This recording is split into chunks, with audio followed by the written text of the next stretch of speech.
We're talking today with William Heath of Coolidge, Arizona, and the interviewer is James Smither of the Grand Valley State University Veterans History Project. Okay, start us off with some background on yourself, and to begin with, where and when were you born? Born in St. Louis, Missouri, 1949. Okay, and did you grow up in St. Louis, or did you move around? I lived there for about 3 years, and then my family moved us to California, where my mother and my dad joined my mom's family. She had a sister and brother-in-law, and my grandpa and grandpa, they all lived out there, so they migrated to the west. Okay, and what did your family do for a living while you were growing up? My father was in the Navy. He pretty much served until mid-60s when he retired from the Navy. So he was in dispersing, which in the Army is like finance. Mm-hmm. That was his official title, but basically he played sports for the Navy. So in the second half, after he was in World War II and he was in the Korean War, and then later, like I said, he played sports, and that kept us on the West Coast. Mm-hmm. So he was either in San Diego, Miramar, Long Beach, and we had a civilian house in Riverside, and he would commute back and forth to the beach areas for his job, and then he would travel around playing sports different places. So that's what he did. My mother was a homemaker, Okay. and very active in church and school and all that kind of thing. They had PTA back in the days. She was the president. So she was a very active woman, but she was also the runner of the house, and my dad would be home primarily on weekends and Sure. spend time with us that way. Okay, and so when did you finish high school? In 1967, And what did you do when you graduated? I went off to college and started at Riverside College in Riverside, California, and was there for 2 years. When in the last semester of my second year, I let my number of credits go below the minimum, or I should say, minimum. And I did that because my father at that time was retired from the military, and he had a business, and some bad guys came in and robbed the place, hit him over the head, put him in the hospital, and some other customers and such. And I went out and worked in the store in the afternoons, and I dropped a class. Mm-hmm. I figured I could slide by in one semester, nobody would see. That was wrong. I got my greeting in the mail, and I had 3 weeks to report. All right. Now, at this point, how aware were you of what was going on in Vietnam? I was aware, but I mean, obviously my dad being a veteran of 2 wars, and actually his last ship that he was on in the early 60s, they were chartering the waters off of the coast of Vietnam, so he knew something was up in that area. That was in the late 50s and early 60s, and so we talked about it. And then also during that time, the USS Pueblo was taken in Korea, and so we talked about that, and so I knew something about it, and I knew also from him, he had been an enlisted man. He had shown me as a youngster growing up. I got a tour about anything that floated, so I'd seen submarines and aircraft carriers and everything in between, and a blimp, you know, the dirigibles that they had and things. So I really had a chance to see what the military was like in the Navy. I knew I didn't want to be in the Navy. But the idea was, if you go in as an officer. So I thought if I finished college, by the time I got there, if they did need me, then I would go in as an officer, perhaps not have to, be just a grunt. Right. Okay. But now Uncle Sam calls a little bit early. Yes. So when do you have to report for training? I had to be there on March 19th, and I got my notice. My birthday was February 25th, and I got it a few days after my birthday, and so I had like I said, I think it was around 3 weeks before I had to report. So it was pretty quick. Okay. So I went to my professors, I told them what was up. They let me pass the final exams, because this was happening to more than just me. Yeah. And they allowed me to take my test, and they said, if you pass this, we can give you credit for your classes. So I still got credit for my classes, even though I wasn't present. Okay. Now, was this school what became Cal State Riverside, or was it just an independent college? It was Riverside City College. Okay. It was So a 2-year so college. a community college, basically. Yes, correct. That's what they call it today. All right. And And I was an industrial arts major for graphic arts printing, and that's what I was interested in. So did a place like that have an anti-war movement? You know what? I don't recall that they did, but being in Southern California, that was everywhere. Okay. And there was even pamphlets out on how to get out of the draft, all kinds of medical ways that you could do things, and put foil on your arm and put casts on it, and there was just so many ways that they were telling you, inhale little pieces of metal or something. I mean, so things would show up on x-rays. There was a big movement in the whole area, but I don't remember anything specifically at my school where people were carrying flags or signs or any of that. Okay. Now, where did you do your physical? There in Riverside,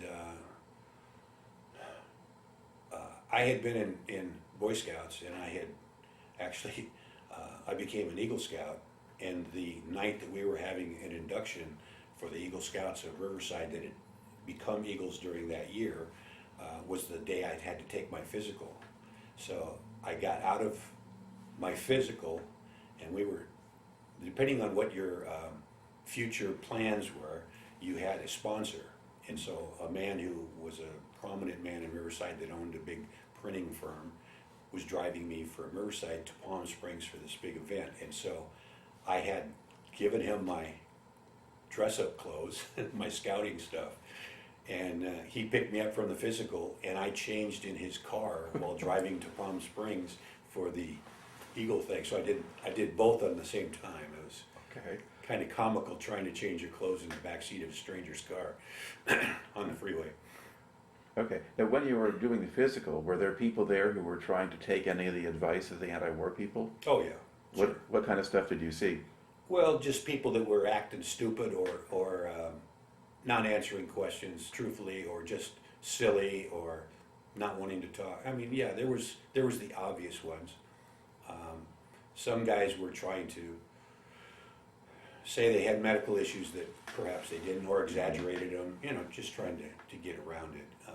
And then, like myself, I couldn't think of anything I had wrong with me, so I really couldn't get out of it that way. I just went through it truthfully and said, if it happens, it happens. Okay. So where do you report for basic training? Fort Ord, California. Okay. And what was that like? That was interesting because it was on the beach, which I grew up in Southern California, close to the beach.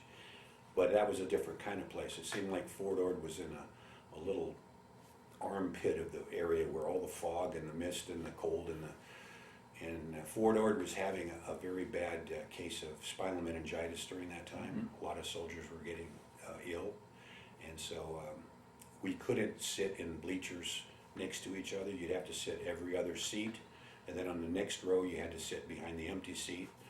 And then in basic, we had bunk beds like everybody has, but you had to take your shelter half and put it on one side of the bed so that you couldn't see or breathe on the bed next to you. One side was open, one side was closed. So that was a big scare. They had the windows open, and those of us that were used to warm air, in March, the cold air was coming in, and you had your one little thin blanket, so a lot of us got sick just from being in the barracks. And then on top of it, you know, in those days you had to do all your training in your combat boots, and not in tennis shoes or anything like they have today. They said, you're going to be fighting in combat boots, so you're going to train in combat boots, which kind of made sense, but a combat boot and trying to run in sand was quite an issue. So all of our training in a sandy area was tough. And then toward the end of my basic training, we came in from a PT test. We usually had them, I think it was on a Friday. Came in from a PT test, and I passed out in the barrack. And the assumption was that I had probably spinal meningitis, so they hauled me off to the hospital. I got to the hospital, and they started giving me fluids, and said I was dehydrated, I had strep throat, tonsillitis, but I didn't have spinal meningitis. So I was laying in a hospital bed, and the guy next to me I got to talking to, and he wasn't very hungry, and I could eat anything. So I ate all my food, and then he said, I've got a piece of cake, I only took one bite out of it, would you like to have the rest? I said, sure. So I cut his little bite mark off, ate it, And a couple hours later, they hauled him out with spinal meningitis. And then I was like, oh my God, I ate his cake. And he's laying next to me.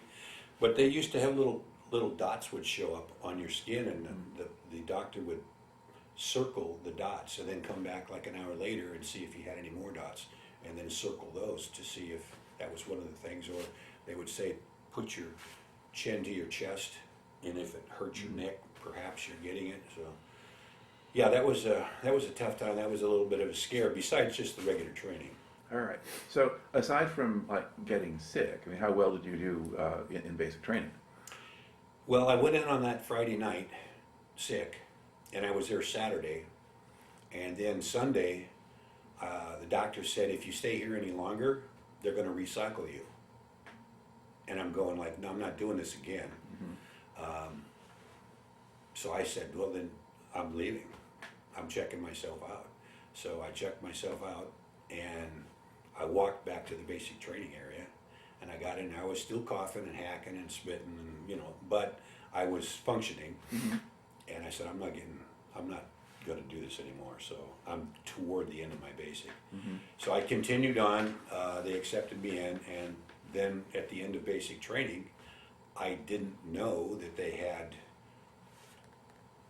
would select somebody of the basic training company to be the outstanding trainee of the cycle, and they chose me. And I was surprised. I was, other than running, I think I was probably the fastest runner on the group, but I wasn't like the best shot or the best this. I was like second or third in almost everything, kind of like a decathlete or like, something. yeah, exactly. I was good at everything, but I wasn't the best at pretty much any of it. So they selected me, and then they said, congratulations. And then going from just a maggot trainee, they took me into the company office, and I got to meet the officers and the first sergeant and everybody who, you know, before they were so far above me that they were like gods to just private E1s. They started talking to me like a human, and they said, we need to get you up to speed on current events and blah, blah, blah. We've had graduations prior to this, and we know kind of what kind of questions they ask on this board, because there's going to be a board that you attend for the 5 outstanding trainees of the 5 different companies, and you're going to compete for American Spirit Honor Award, which I never even heard of. It's basically a civilian award that is sponsored somehow through the Army, and it includes a big tall trophy and then a medal. And the other 4 candidates that I met were all college graduates. Excuse me. And then I just had my 2 years. So they were a little older than I was, and a little bit more trained in the education. And I thought, well, I don't know if I'm going to do well. But, you know, when I went in for the interview, I guess I got some points because I came from a military family. I was an Eagle Scout. I did good there. I don't know, I guess I presented myself well, and I won that. So I got to appear before everybody at the basic training thing. I didn't tell my parents that I won it, so it was a surprise when they showed up at graduation. And I mean, I did it for myself, but I wanted to prove, you know, to my dad too, that I could handle what he had done for his whole career. So I was proud of that.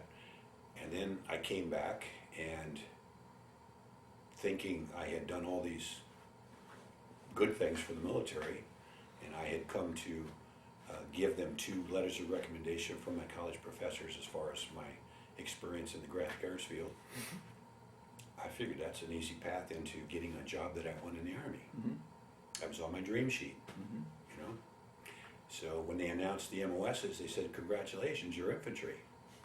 And I went like, I thought that was like dumb guys would get that. And they said, well, really, no.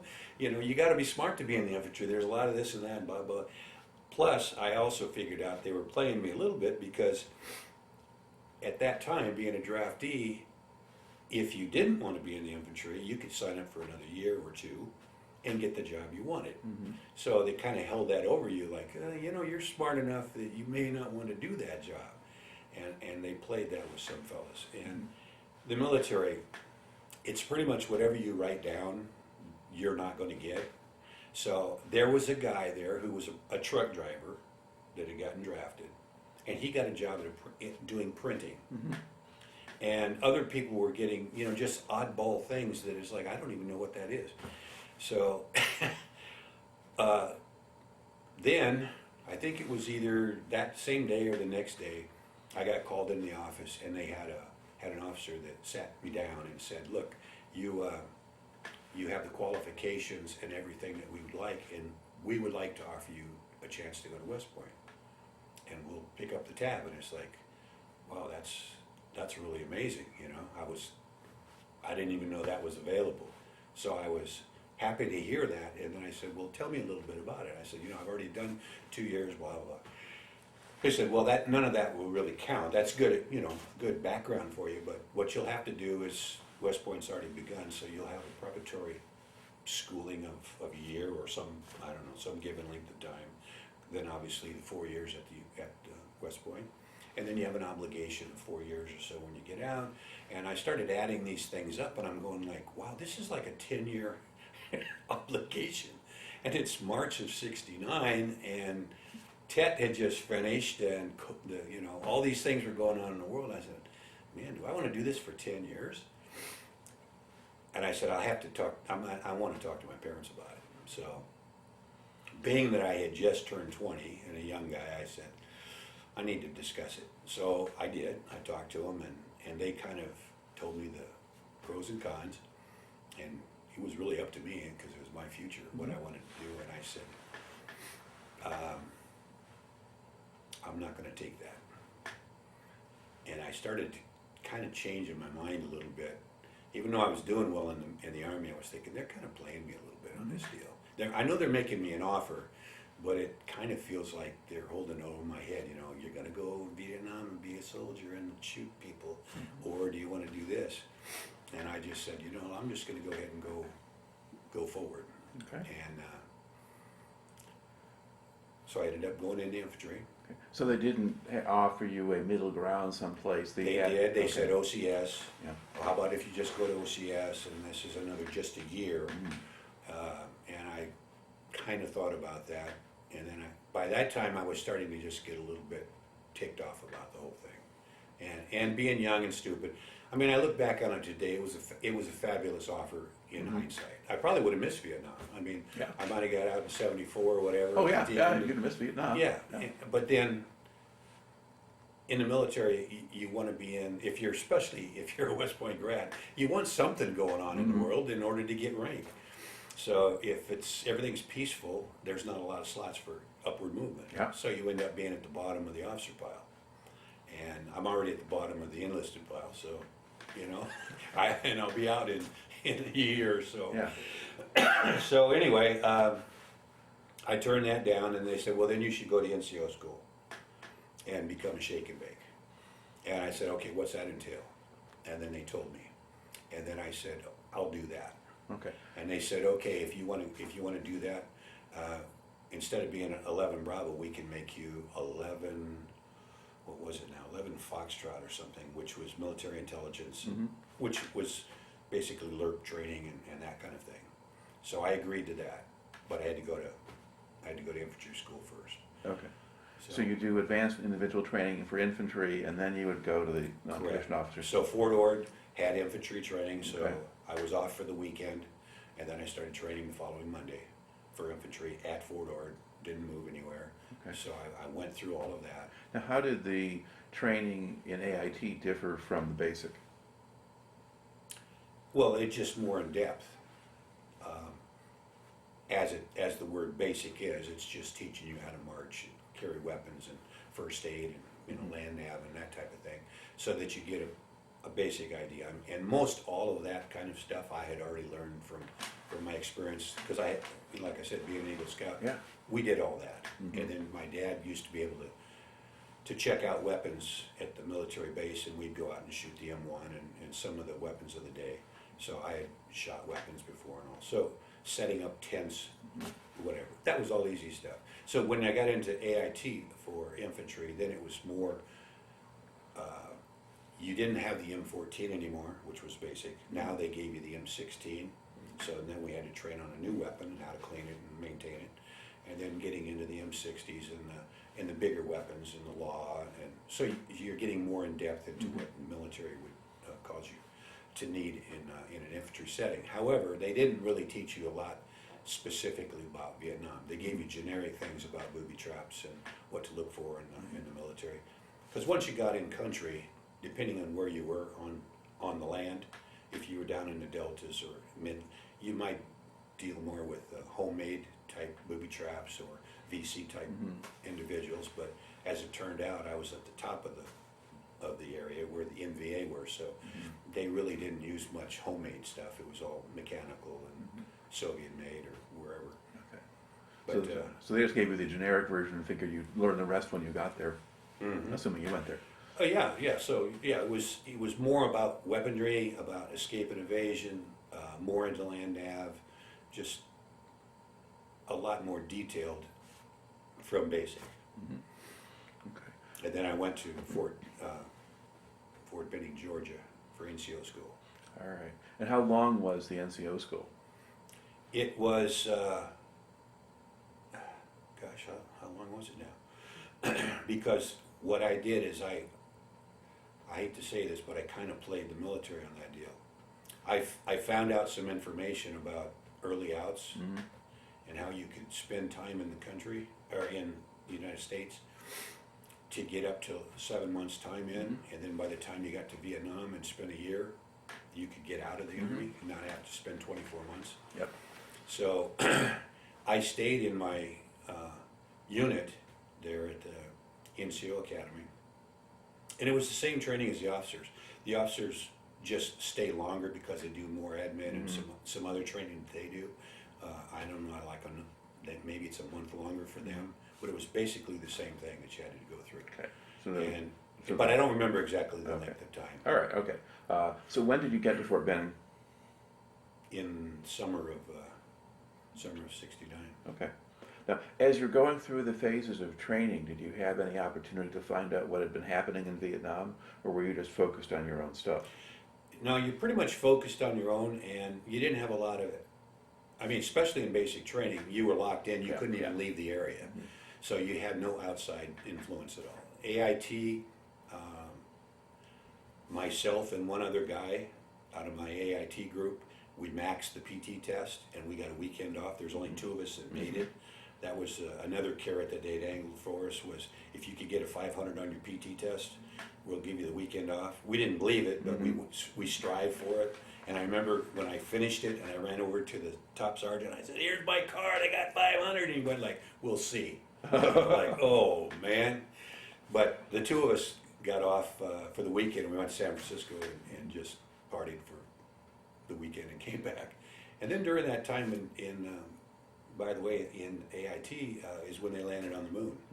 And they let us go over to a place, and we all stood around and watched a little black and white TV of the moon landing. So that was pretty exciting. Yeah. But what Fort Benning was summertime, it was hot, it was humid. There was a typhoon that came through, or hurricane, whatever it was. And we got caught out on a range when this big bad storm came through. We all had to lay on the ground with ponchos over us. And, yeah, it was crazy. So that was kind of getting me ready for Vietnam, because the heat and the humidity. I was used to heat on the West Coast, but the humidity and the bugs and all that from Georgia was kind of like getting me prepared for Vietnam. So I went in after I'd been there for, I don't remember how many weeks I was there. I told them I'm leaving. I want to get out. And they go like, "Well, you shouldn't do that. It's going to be a black mark on your record and all that. And you're doing so well that you're slated to come out of this is an E6, because everybody else we were E5s. Right. It's like, I can't imagine me going over as a platoon sergeant as an E6 and trying to lead a bunch of veterans in the field who are going to know way more than me, as far as Vietnam goes. I may know the basics, the book learning, but I don't know the reality of it. And I said, I've got my time in. If I leave now, they're going to send me to Vietnam. I get that. But then when I complete that year, then I'm out. And again, my attitude had kind of changed from what I thought it would be to. I think had I gone into basic training, gotten my my awards and stuff, and they had made me in the job that I wanted, I might have stayed a career. I actually went into the military thinking, I could do this as a career maybe, if it works out for me. My dad did it. Yeah. But it was like, it didn't turn out that way. So, I went in and they said, okay, you want to go, you can go. So I took off and I had, I don't know, a couple of weeks or so before I, leave, before I took off and said my goodbyes, got rid of all my stuff I had, and I kind of figured I wasn't coming back, but if I did, I was going to start clean. My parents had moved while I was going to Vietnam. They moved from California back to another part of California, moved out from where I grew up, and I was off on my trip to Vietnam. Okay, so how long in the end did you spend at Fort Benning? How long was I at Fort Benning? Yeah. Well, the whole time I had burned up 7 months. Okay. So I was there longer than a lot of the guys that went basic and AIT and then directly to Vietnam. Oh, yeah. I spent Yeah. extra time. Okay, so you guys, so I think the standard NCO course was about 3 months, Yeah. if I understand that right. So yeah, so you had worked through most of that, so you're just about done. Yeah, Yeah. probably a great disappointment to them, but Yeah. probably not the first guy to do it either. Well, I'll tell you what, the training was actually, I enjoyed it. I mean, other than the hard, the hard hurricane. labor part of it, but learning, I learned an awful lot because I wasn't just learning more infantry stuff. I was learning about taking prisoners and infiltrating and sneaking around behind. I loved that kind of stuff anyway. Even in scouts when we do capture the flag and things like that, I dug it. So I did get a lot of good training out of it and a lot of good teamwork with the fellows I was with. So Okay. So were you back just being a private again? yeah, it was a PFC. Yeah. Okay. And then, do they send you straight to Vietnam, or do you get to go home first? I went home. I had a little bit of time off, and then had to go to Travis Air Force Base, and then from there, we stopped in Hawaii for fuel, and then off to Okinawa, and then Okinawa to Vietnam. Okay. And where did you land in Vietnam? Long Binh, Benoit. Okay, so outside of Saigon. Yeah. And what was your first impression of Vietnam when you got there? Probably the same thing that happens to everybody. You open up the door, you get blasted with the heat, you get the smell, and you get, it's a new world. It's a new planet. Looking out the windows, we could see there was prisoners, there was people that were being enemy, I guess. There was the metal boxes with the people going home in the box. There was lots of standing troops getting ready to take our seats to return. Yeah, it was just you were bombarded with a lot of sights and sounds that were not familiar with you. And I remember some kind of a sergeant stomped up the gangplank, came in the plane. The stewardesses that were there, they had to stay belted in the plane, and the engine's running, and apparently, like, as soon as we got off, they'd load and they'd leave in case of incoming. I don't know how much of it was factual or what they were playing, but they were on the side of safety, I guess. Yeah. And the guy comes on and he says, "All right, welcome, gentlemen. There's nobody in Vietnam that has more time in country than you, other than the people that live here." It's like, oh my, because that's when your calendar would start, your timer, click 365 days and you get your turn to go home. And today is the start of your first day of Vietnam. Okay. So welcome. And then we marched off the plane, got off there quickly, got linked up with our goods that we carried, and went to a reception center. And from that, they put us in these buses with wire mesh on the windows and all this. So supposedly they said, guys can't throw grenades through the window. A lot of it, I think, was just to psych you out, because I didn't think that was a very unsafe place. But at the time, they were trying to just make your brain work differently. So I thought, well, I'm not sitting next to the window. I'll have a guy sit over here in case we get incoming rounds. I got a body between me and the wall. I'm already thinking survival mode.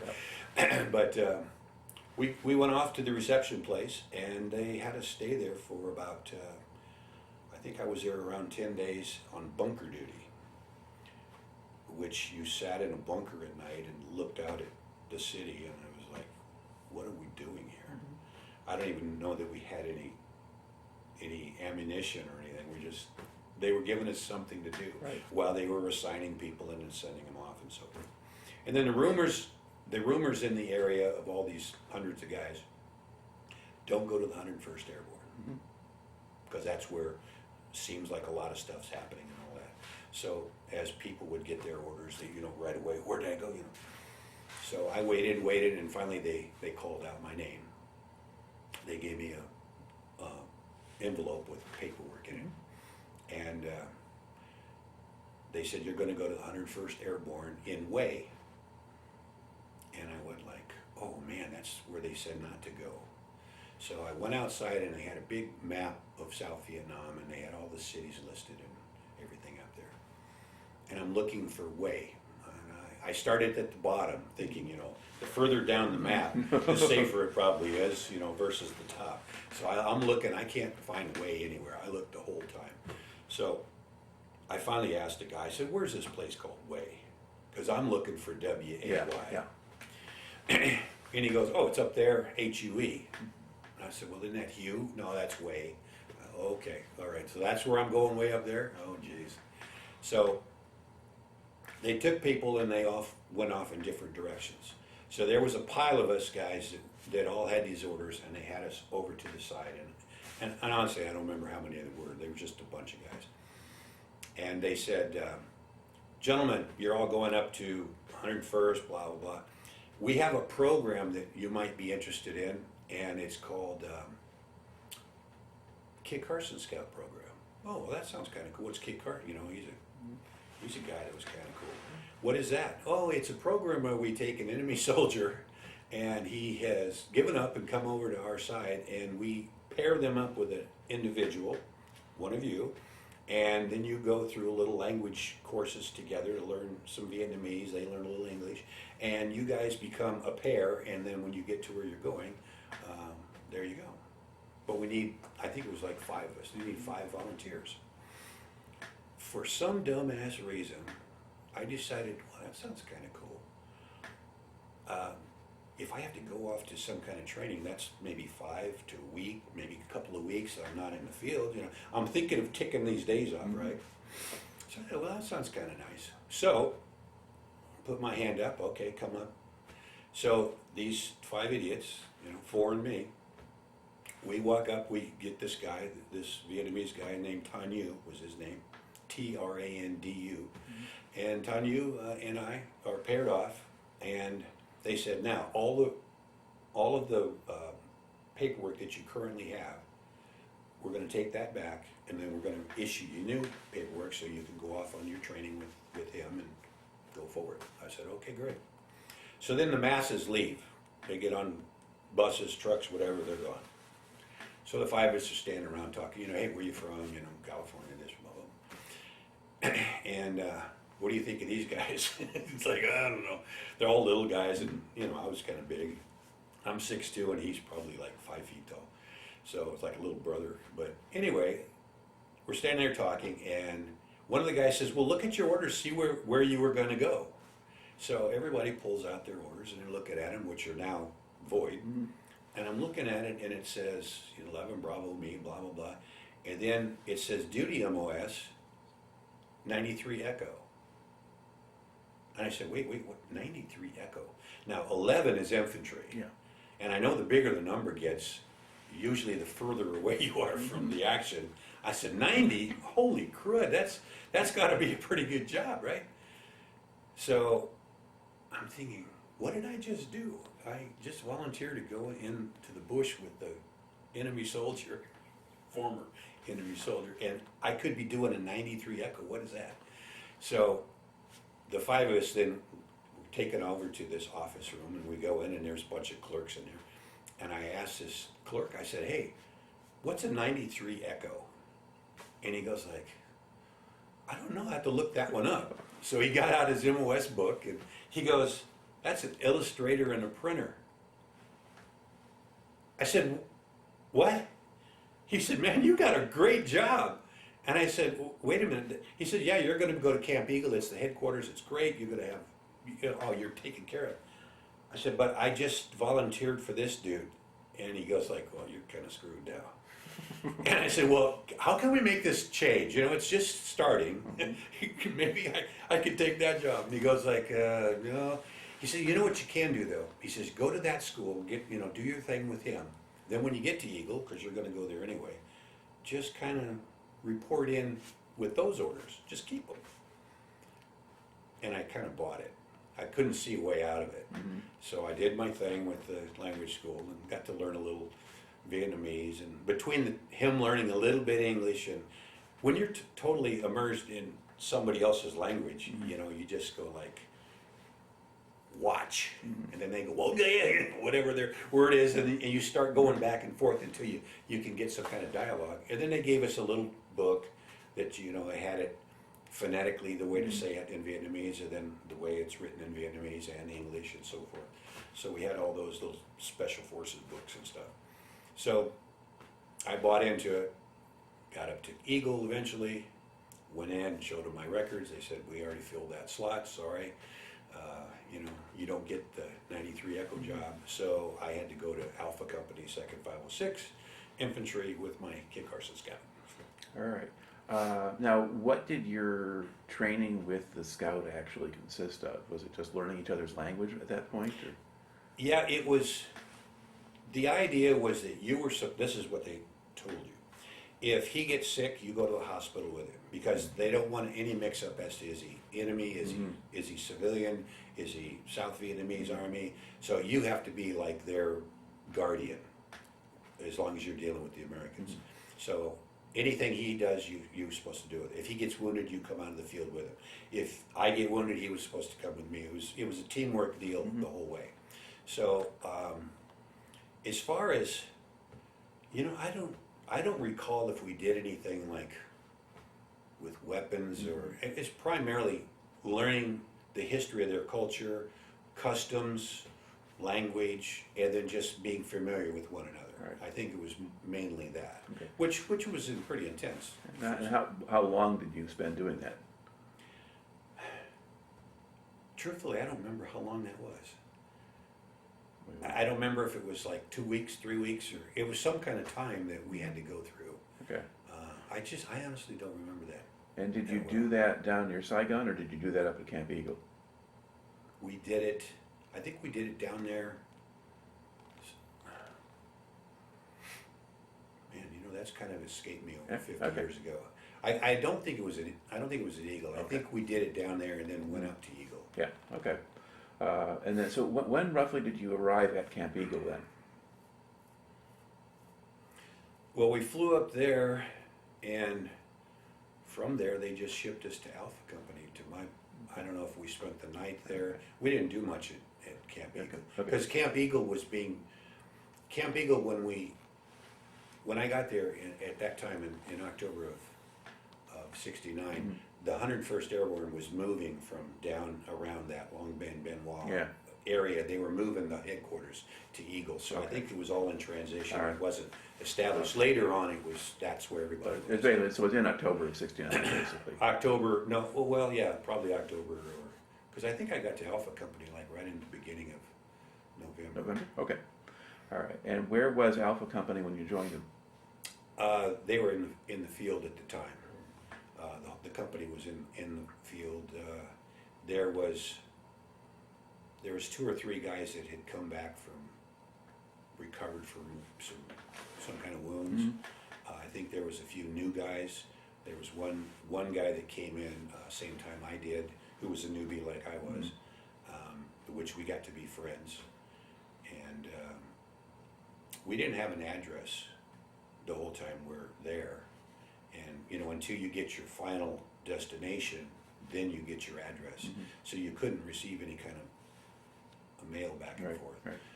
My little brother had been hit by a car on a bike, and he was in the hospital when I left, and the Red Cross wouldn't allow me to stay back until to see how he was. So I hadn't even known how he recovered or not. I'd asked them, and they said, well, if you're here, is that going to make any difference on his recovery? They're kind of cold about it. So they sent me to Vietnam thinking I needed to be there.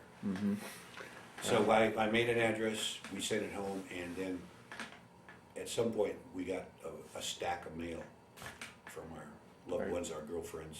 My friend got letters from his girlfriend, and he had about, I don't know, 30 letters or something, all numbered. And by the time he got through reading them all, he found out his girlfriend was going to have a baby. So eventually, some months later, he got to go home on leave and get married and come back. And then he was killed before the baby was born. Wow. So I didn't know what he ever had, a boy or girl, until many, many years later at a reunion. Somebody said, "Oh, we know the whole story," and I found out he had a son. So that was kind of sad that it had worked that way. Okay. Let's loop back around. So when you joined the unit in the field, were they on a fire base or in hills or? Yes, when we got our gear, we got all set up, and then when they decided that I think the guys had come in from being in the jungle, and they were put onto a fire base, and I don't recall which one it was, but then they loaded up choppers and brought all of us that were in the rear area, new guys, because they were still going through replacements. We were basically still being supplied because of Alpha Company had been in Hamburger Hill. There was the only company on the 2nd and the 506 that was involved in it, and there was other units, but they were still filling in the Right. people. And then there was some that were wounded and had gone, and then some had just done their time. So we were replacements for that. So I show up, and I was a little bit isolated because I was a new guy, number one, which nobody wanted to deal with new guys yet, FNGs. And I had a Kit Carson Scout, so that made me even more a little different. It's like, who's this dude? You know, or can we trust him? And it's like, you know, I don't even know if I can trust him, to be honest with you. So that's, I went into the 2nd platoon and got on the fire base and said, well, this isn't too bad, you know, the fire base. I hadn't got a taste of the bush yet. And then the next thing I know, we're out, and later we had Thanksgiving, and I remember there was they brought out hot chow and things like that. That was obviously later in November. And there was a partial dead body and a skeleton off to the side, and I was just kind of looking at things and saying, wow, I'm having Thanksgiving in a strange country, there's a dead guy over there, and I'm eating hot chow coming out of a can. Interesting, yeah, this is... So when you joined the unit, so were you, because you had the Kit Carson Scout, were you with the platoon command group, or were you with the squad, or what do they do with you? No, you're put into a line unit. You're assigned to a company, and then you're assigned to a platoon. Right, but then when you're with the platoon and you're moving around in the field with the platoon, I mean, are you reporting to the platoon leader or the platoon sergeant, or are you assigned to a particular squad? Well, the way we worked is primarily we worked in a platoon, but then you were broken down into squads. And so even though you were a company, rarely did you operate as a company in one pile. Right. Your company would be, part of them would be there, part here, like that. So the other part of my job was, as it turns out, being that I had been with an enemy soldier, and my job was to walk point with him. And then he was to help recognize what the other people could do for booby traps, bunkering, what was typical of their mode of operation, and teach that to me. The only thing that I didn't like is when I didn't think about it at the time, but when they were assigning me all my gear, they gave me an M79 grenade launcher, and he had an M16. So at that point, all I had was HE rounds. So I have one shot walking in front with a grenade launcher. And that's before they had the 203s, the XM203, which was an M16 with a grenade launcher mounted under the front. That was a new, they called it XM because it was experimental model. They were just coming out with that, and they didn't have those available at the time that I went in. So I just had the little short, like a shotgun. You break it in half, put a round in, close it, shoot it. And I didn't even know that they had flechette rounds, which was like a buckshot. Yeah. That they had smoke, they had all this other kinds of devices. I just had HE rounds and one shot. So and after AG, walking then what is AG? I'm sorry? What is AG? Oh, you had Just explosive? Yeah, Okay. you had like a point detonated, it had to go so many revolutions, and then when it hit something, it would blow Right, up. okay. So it was a HE. HE. Not, Yeah, not HE. if I said AG, I'm It sounded AG. HE. You could have said HE, it sounded AG. Yeah. But so I just like to ask that kind of question No, for the that's benefit of cool. the outside audience that doesn't know the acronyms. Yeah, it was a high explosive. Yeah. They had star clusters that you could shoot up, and they'd have like fireworks at 4th of July. They had smoke, they had tear gas, they had different rounds. But at the time, I didn't have access to any of that. Okay. And I told my my lieutenant at the time, I said, I'll walk point, because I didn't mind walking point. Now, I hadn't gotten into a firefight with anybody, so I hadn't changed my mind yet, but walking point to me was what I trained. Every time in basic or AIT that they wanted somebody to walk point, I always did. I figured I'll make all my mistakes in training before I have to make a mistake for real. And so I didn't mind that, and then I was depending on my Kit Carson to, give me a heads up about, look for this, look for that kind of thing. Yeah. So I was doing that job, but I realized that I was handicapped to the max carrying an M79 grenade launcher. And I told him, I said, I will carry the M79 or I'll walk point, but I'm not doing both. And he said, you're right. So I got rid of that and I got an M16. And then I was okay. They gave it to someone else. And then later on they came out with a vest that you could put all the rounds in, which was pretty cool. And then they ended up making the 203 with the grenade launcher under it, so a guy could carry both, basically, these grenades and M16. We had to carry at least TONE, which was what our basic load would be. We had to all carry at least 21 magazines. Now, back then, we only had 20 round magazines, and we only put 18 in it because we didn't want them to jam up. Right. So 18 rounds, 21 minimum. I had a pouch on the side that I kept extra ones in, as well as the bandoliers that you always see in the pictures, like those. Those took a little bit of time to get them out, and time is money. So I had a pouch I could open, just grab it. But then your grenades, your star clusters, your mine, your extra 100 rounds of M60 machine gun ammo for the machine gunner, all of that stuff that you had to carry, as well as your food and your clothing and water. Yeah, all of that. So the loads were extremely heavy, and so anyway, I just adapted to what was going on, and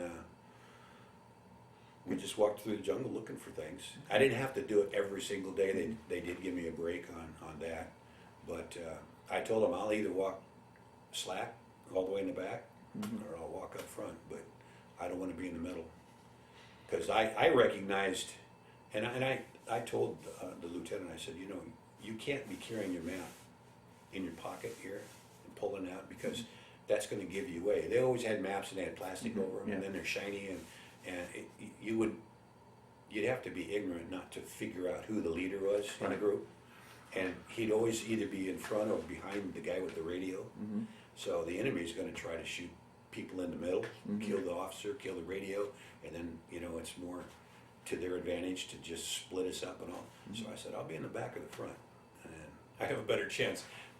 Now, a lot of point guys died, and a lot of slack guys died, so I mean, it wasn't foolproof, but I felt in my mind a little safer that way. Okay.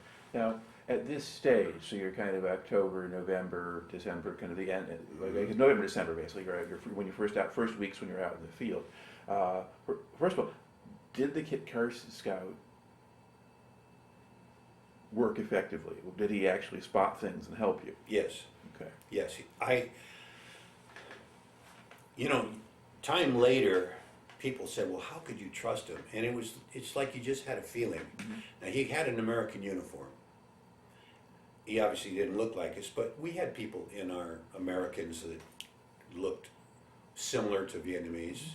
And so I thought, in a firefight, they're just going to kill whoever's here, and he knows that. So I think he's going to probably play our game and not go like, I give up, I'm coming back. No, I got the feeling that, from what he told me, he had been taken from his village. He was from the Quang Ngai province, and they had apparently killed some members of his family and basically drafted him into their unit, and he was with them for a while, and then he told me he shot somebody and escaped and then turned himself in. So his story was good. Whether it was true or not, I don't know. The other part of it was in January, which is their traditional Tet season. Everybody thinks Tet is something, it's like a holiday Yeah, for them. And they told him he could go home for the Tet holiday. And I said, well, good, I'm glad to get out of the field. They said, well, you're not going. I said, no, wait a minute, I'm supposed to go with him. You know, we're a team, Yeah. blah, blah, blah. They said, well, that's nice that they told you that, but no, you're staying out here, he can go. And I'm going, that's not the deal. And they said, well, that's the deal here. So you don't work for the Army, you work for me. So I had to stay in the field, which, okay. He went home in January, he never came back. So I don't know if he decided to change his mind and go back to the other side, hide out, was killed, left the country. I mean, I have no idea what happened to him. I always wondered, and I wished him well. If he was a good guy, I wished him well. But I don't know whatever happened to Tanya. So I had him basically like 100 days, or somewhere in that, Yeah, you know, yeah. 90 days, 100 days, something like that, and then he was gone. Okay. So I started out in 2nd platoon. So then in after he, Before we go Okay, go forward ahead. there, did you have much contact at all with the North Vietnamese during that period? okay, you know, traditionally there's those rainy seasons, and in the end of '69, they were seeding the clouds, which I didn't even know. And if you look back, I have some records of rainfall. Vietnam got a huge amount of rain in that winter time of '69. So we were out there, we saw signs and everything, but we never made any contact as far as shooting at bad guys in that time frame. Okay. So when it came around to Christmas time and all, they brought us out of the taller mountains, because everything was, we weren't working villages, we were working strictly jungle. Right. We came down into a flatter area where you could actually kind of like see off in the distance and all. That was nice to have our Christmas meal.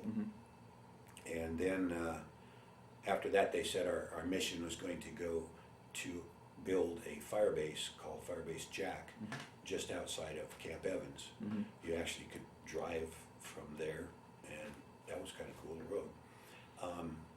So January then became the time where we started doing the fire base, and companies were rotating through digging holes and doing all that sort of thing.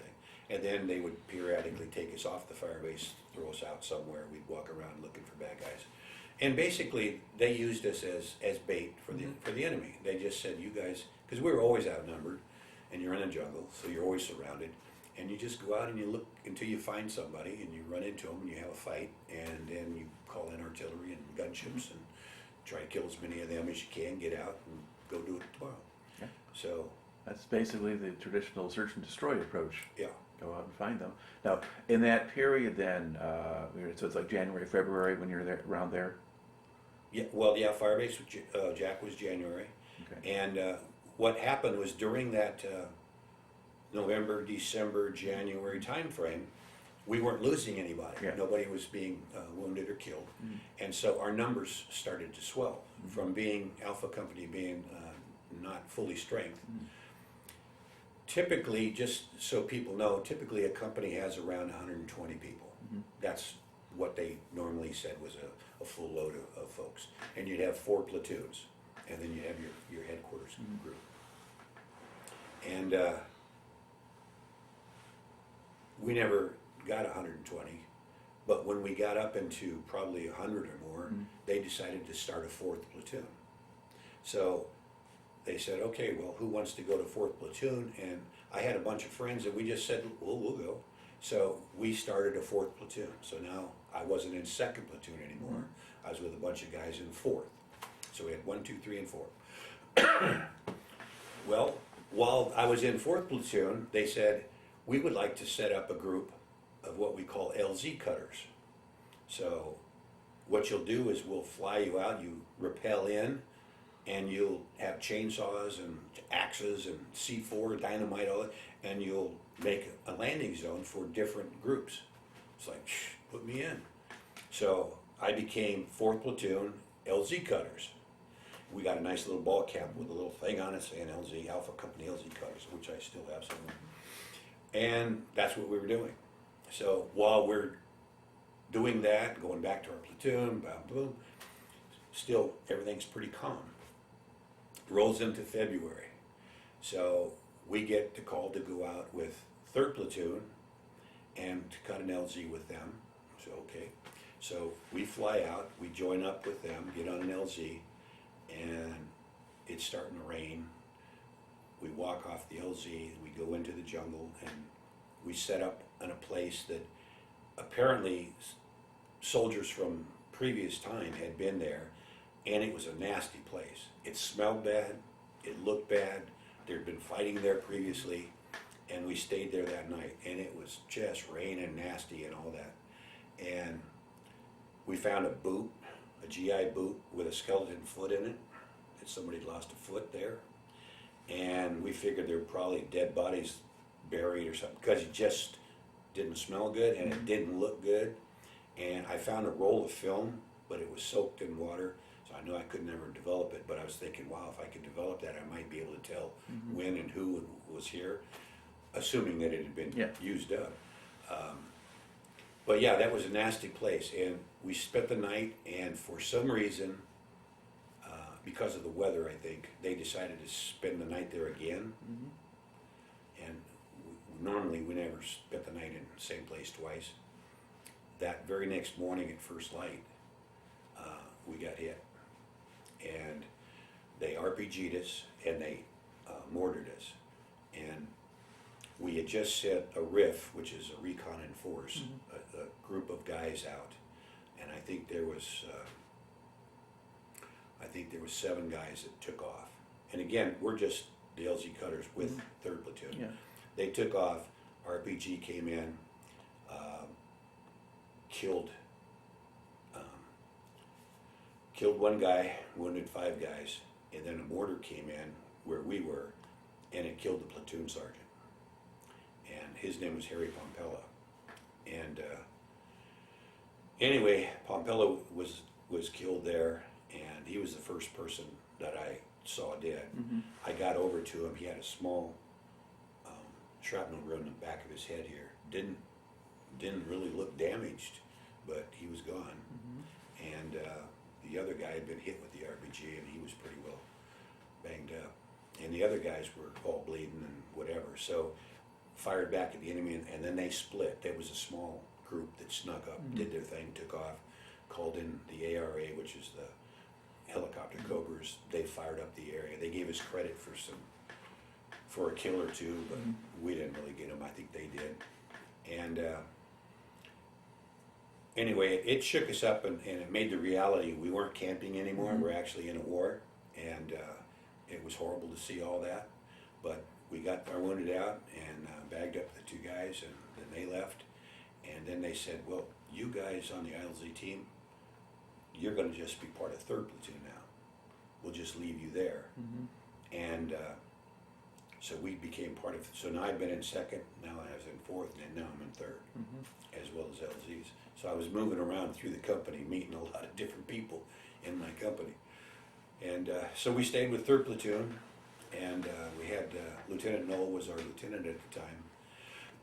And he was a retired, not retired, but he had been a school teacher, and he had a lot of things were similar in his life to me, with printing and industrial arts, and a really good guy, and I thought a really fine officer. I liked him. But I remember he called out to Pompella as the platoon sergeant. He was, I think he was an E6, or he was an acting platoon sergeant. He called out to Pompella, and in his voice, it sounded troubling. He sounded a little nervous, and you know, he didn't have his S together at that moment, and it was a little bit like, oh, dang. And then he called out again, and then there was a reassurance in his voice that was calming to me. And I said, okay. There for a minute, he was like a little bit off, but now he's got his crap together. And I really felt confidence just in that, the way he, you know, yelled out. And then he took control, everything started to work. You know, people realized, okay, now we're in real fighting mode, let's do what we've been taught to do, and then everything worked. And after it settled down, the bad guys were gone, the wounded and the dead were gone. Then Black Spade, which is our battalion commander at the time, flew out and wanted to talk to us and, you know, say, you know, how's everything going? What can we do for you? And we said, can you get us some LERP rations? Those were the dehydrated food packets instead of C rations, because I don't care what you put in 12 different cans. If you eat them every day, you won't like them very long. So we got some dried food, and that was a treat for us. And then we continued on, and then it just started building from there. Okay. Now this tape is just about up, so we're Okay. going to stop here and reload. All right, so in your story, we've now taken you to the point where you're serving with 3rd Platoon, and you were talking about your Lieutenant Noel kind of got his act together pretty well, and Right. so you're functioning fairly effectively Right. as a unit. And so now it's kind of, you're getting into kind of February into March, and eventually you're involved in an attempt to create the fire base that will eventually become Ripcord. Now, are there other things to fill into the story before we get to that part, or are you about? Yeah, there's, okay, in February after that, in fact, being a printer, I had printed a calendar when I was still in school for the year 1970. And, I mean, this is antique now, but it was a page for each month with a classic car up on the top, or an antique car, I should say. And I printed enough of them, I gave them to my parents, and I said, I'm going to be gone this Christmas, so these will be my gifts to my friends and family, you know, from me. It's got my name on the back and, you know, all the equipment that I used and all that sort of thing. And they can have a free calendar for me. So that was my thinking in advance. Well, when Christmas was coming around, my mom sent me one of my own calendars. So starting in January, I kept a diary each day. Now, theoretically, we weren't supposed to keep diaries so that the bad guys would know things. Yeah. And what I did was I kind of coded mine up, and I didn't say anything like Alpha Company was here, or Grid School. You know, I didn't do anything that would be militarily a detriment to our group in case this was found or whatever. So I was able to do that, and over the years since then, and our organization getting together, a lot of times we're talking about, do you remember when such and such happened? Well, was that this month, that month, what day? I can actually go back in here and I can say, well, in February, this is what we did on that day, and it rained, and we got a resupply, you know, and it's like, wow, how did you know? It's like, well, I wrote it down. Yeah. So that was February 18th was the first day that I was just talking about when we got hit. So, you know, I've got it documented right here. Well, as it turned out, on the 25th, that's my birthday, that was just a few days later, we were out still out in the field doing our thing. And traditionally on my birthday, my mother would make a birthday cake for the family, and she would make me a lemon meringue pie. That was my favorite pie of the day. And so in one of our correspondence, I said, you know, Mom, I'm not going to get a lemon meringue pie, so you have to give me 2 next year, you know, that kind of thing. So just before my birthday, in the mail, I got a lemon meringue, instant pudding, lemon meringue pie mix in the bush. So I got this thing, I'm going like, well, great, now how would I ever bake a pie in the bush, right? So I started reading the instructions, and it's a no-bake pie. And I said, well, maybe I have a shot. So I'm reading the instructions, and it said I needed to have certain ingredients. Well, I had sugar, I had water, and I said, maybe I can do this. So on my birthday, the 25th, I took my steel pot, and as you know, there's a steel pot, and then inside of it is a liner pot. I took the liner out, so now I just have the steel tub, and then there's the camouflage over the top. I peel the camouflage back, upside down. That's my bowl. But it's steel pot and it's dirty, so I got a plastic bag that had rice in it. I ripped open the bag and I lined it with the plastic. So then I took the dough, which was a graham cracker crust, and you had to add some water and some sugar. I don't remember exactly, but I formed it, and then I made like a crust inside my helmet.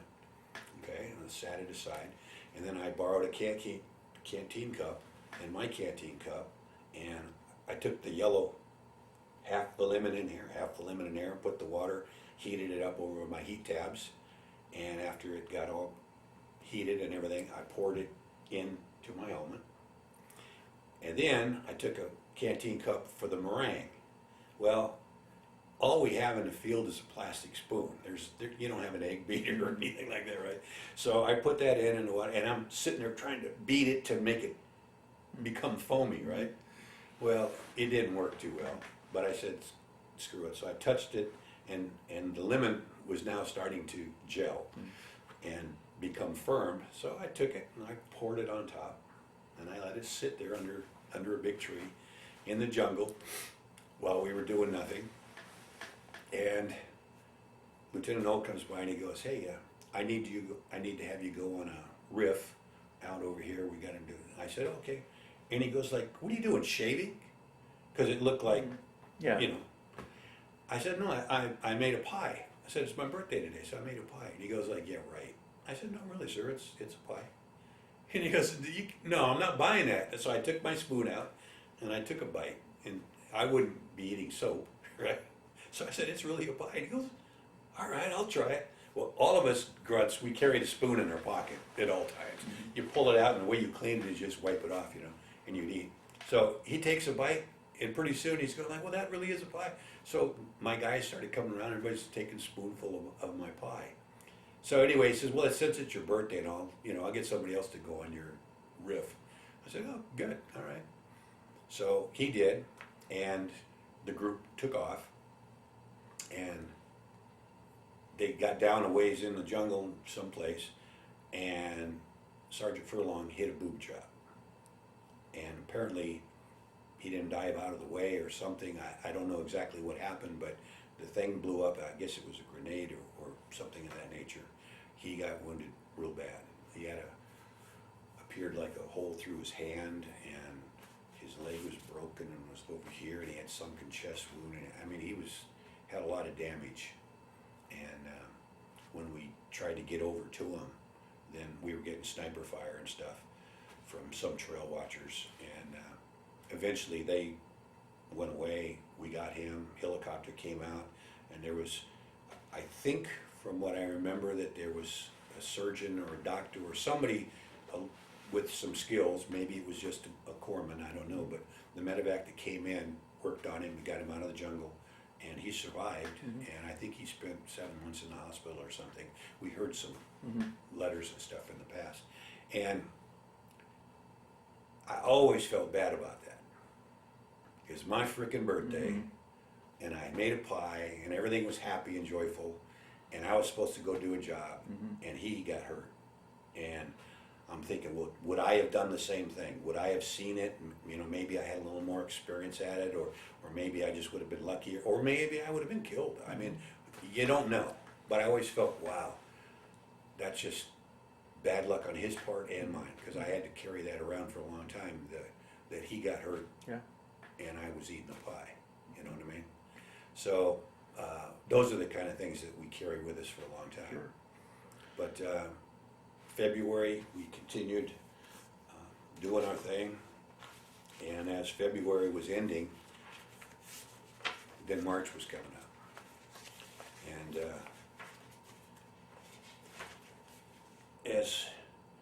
And I could read all this stuff, but primarily the missions continued, the activity.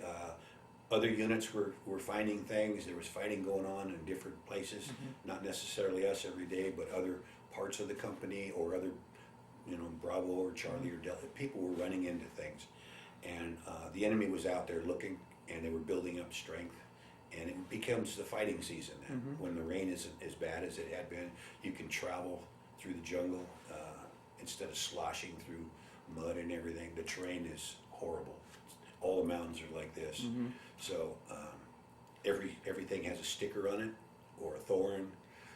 It's just a very unpleasant place to live. I don't know why anyone would want to live in a jungle like that anyway, but yeah, surviving the jungle and the war was our issue.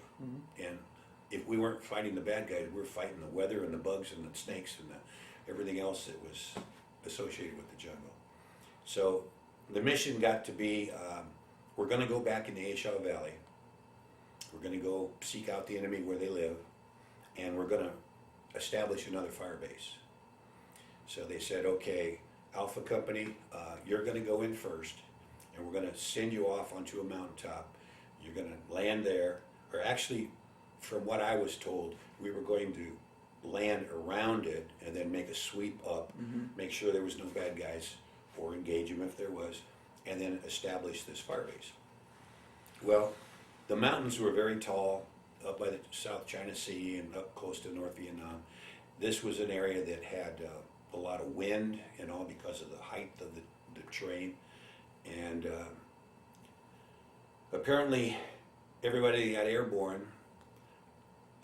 The helicopters would come out, and since the platoons were in different locations, they decided to take, I don't remember if it was first or second, but in third platoon, we ended up being the last flight to go. So the first group got picked up, they sent them off, and instead of going what they had initially thought they would do, they landed on top of what became Ripcord, because they didn't feel that area was either going to allow the helicopters to land safely or whatever it was. They changed from that mission to this hill. Right. So Firebase Ripcord had, of course it wasn't a fire base yet, but it had been previously made as a fire base, and then demolished, but it wasn't completely demolished. There was still tanglefoot wire, there was still stakes in the ground, there were still sandbags ripped open and damaged and all that. Nothing like bunkers or anything, but just debris up there, and then this big giant rock. And the first group came in, and I believe from what we're listening on the radio, I believe the first couple of helicopters got in, dropped the guys off, and then the third one, I believe, was the one that got hit. And it went down, and the guys got out, and so now there's engagement with our guys on the ground and the bad guys. Not knowing how many bad guys there were, the decision had to be made: do we take them out, those couple of loads of guys, or do we bring in everybody and reinforce them? So they had to decide which way to go. And then they said, no, we'll just all go in. So from then on, everybody that came in was under fire. So it's a hot LZ is what we called it. And that's where you pop red smoke and lets the helicopter know which way the wind's blowing and all, watching the smoke, and then he also knows you're coming in being shot at. So everybody after that, comes in hot. So we're sitting on the ground in our location, listening to all this on the phone. Everybody that's talking, you can hear all the banging going off in the background, and you know you're next to come in, and here you go. So they dropped those guys off, and then they would have to fly back to get us, and that was maybe a 15-minute trip, back and forth, pick us up, go get them, drop them off, come back, get these guys, go back. So, they weren't like we all just came at one time. Right. Because they only had so many helicopters assigned to our group. Do you remember where you were flying out of? Were you I flying out of actually that? have the grid coordinates, but Or were you someplace in the field and they were taking you to Ripcord? Or? we were in the jungle. Okay. We're just simply in the jungle Yeah. on another hilltop or Right, okay. whatever. I mean, I have the coordinates, but Okay. it doesn't mean anything. There's no landmarks there. Yeah, okay. So, yeah, they picked us up, and logistically, from where we were to there, we were picked up last because we were the furthest away. Like one group, like I said, we might be 100 yards, we might be 500 yards away, or meters, away from each other, but still working as a team, but not next to each other. Unless it's a big operation, then you might have more people together. So we got on the ground, and we're firing up stuff. We're trying to take out mortars. We're calling our artillery, obviously air cover. You got the Hueys that are shooting, but mainly they were for transportation. You bring in the Cobras, which do the main rocket firing, calling in medevacs to take people out. Anything like that needed to be done was all being coordinated by the radio operators and the officers on the ground. And so we stayed there, and arbitrarily we would get more rounds would come in. Everybody gets down, start digging holes, doing that sort of thing, and trying to make it safe because we knew we were going to spend the night. So, in that particular night, set up a perimeter. At that point, we're pretty much in the same general area. I don't remember that we were all in one, like a ring, but we were all on, around the fire base at some point. And where my platoon was, they came over and said, we need 4 guys to go out on a listening post, which means you're outside the general area and you're like listening to see, or visually trying to see, the enemy if they're trying to approach you at night. So if you do, you call on the radio to the main group and you say, hey, I got movement, I've got some bad guys coming up this way or that way, so you can direct fire on them or whatever. But you are now susceptible to you 4 guys might be taking on a couple of guys, no problem. But if you're taking on a whole company of bad guys, sappers trying to, you're kind of in a weak spot. So nobody really wanted that job, but how do you decide? Either somebody says you go, and you go, or they say pick somebody. So that's what they did.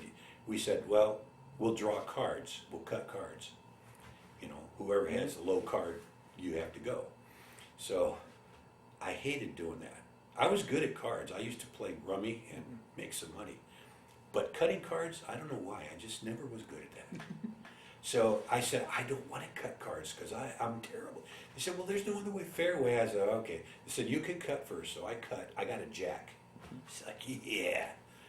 The other guys there beat me. Everybody got better than a jack. I couldn't believe that I lost with a jack. It's like, okay, I got to go. So it was me, Dale Lane, I think Billy Helvey, and one other person I have forgotten. So we had a M60, grenade launcher, two M16s, a radio, and we snuck out when it started to get dark. Now, as we snuck out, I could tell from all the tanglefoot and the wire on the ground, there was no way for us, for where we were going to be, to run back up the hill through all of that to get to our lines without either our guys killing us or the bad guys getting us. So I said, we're here for the night, fellas, until morning. So I don't even remember sleeping that night. We were just so wired. And we could see out in the jungle guys walking around with flashlights. And we'd call in artillery on them. So we knew those bad guys were out there. And in the jungle and in the dark, it's hard to really tell distance. You know, it's even doing it a lot, you can't guess it because the jungle is just so dense. And I saw one place that looked like what I perceived to be like a cover that went down. And then the light would go on, and then the light would go off. And I made an assumption that they had a bunker with something in front of it, and they would lift it up, and a guy would go in, and then they'd close it. And I called, Dale, I think, actually did the call, but we called in on that particular spot, and that light went out. So I don't know if they just turned it off or we destroyed it, but we did not have a ground attack that night. So that was first light. We called up and said, hey, we're coming back in the wire, you know, or in the safe zone. Okay, come on. So we got back up with our guys, felt a little better, but we were exhausted from the night, and most everybody was. So I tried to lay back and catch a few Z's, and Noel came over to me again. He says, hey, we're gonna move off of here. We're gonna go down in this draw, and we're gonna go up, and we're gonna get over on that little hill. Because Ripcord was not an ideal location for it, because there was other hills taller than that. My thinking is you get on the tallest mountain, and then you're shooting down on everything. But Ripcord was here, and there was other places like that.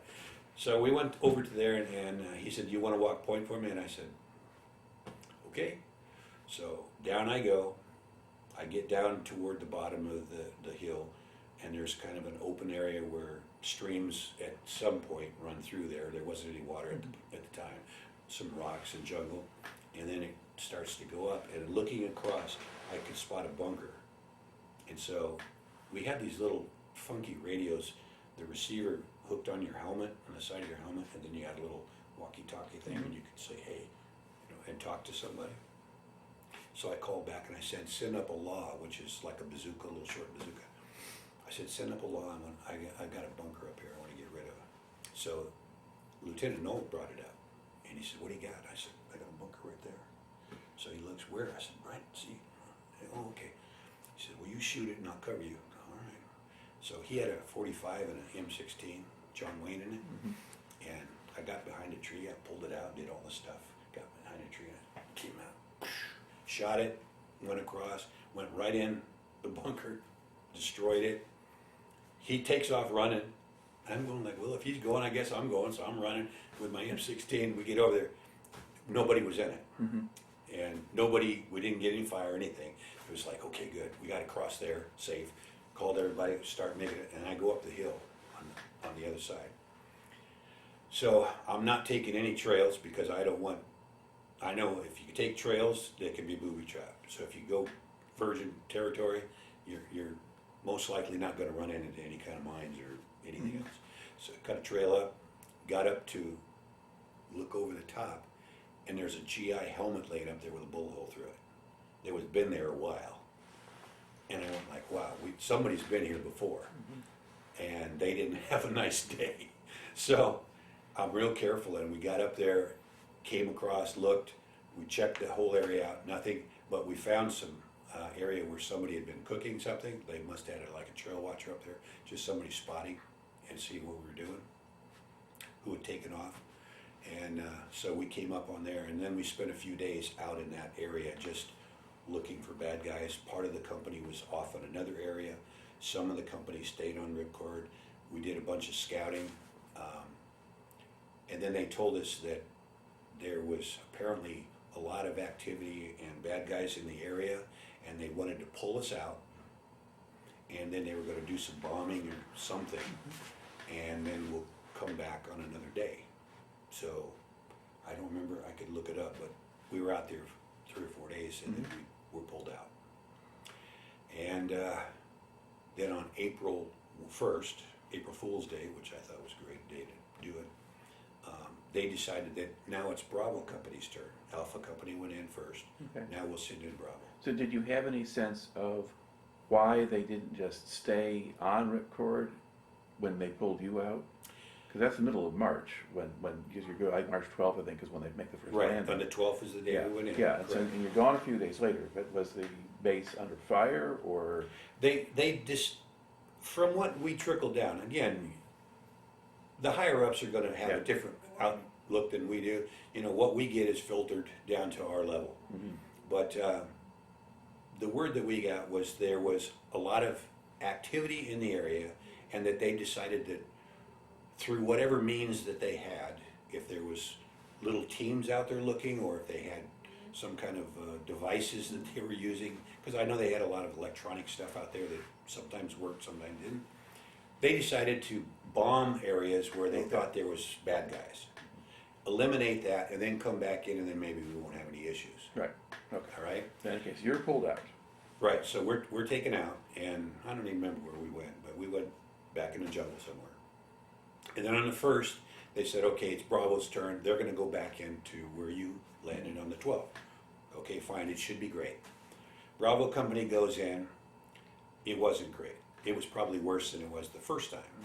And the reason being is the bad guys, you have to give them credit. They're not idiots. They're human beings, and they figured out these guys are probably coming back. So they spent time setting up mortars and all of that directed at Ripcord. In case they come back, we're prepared for it.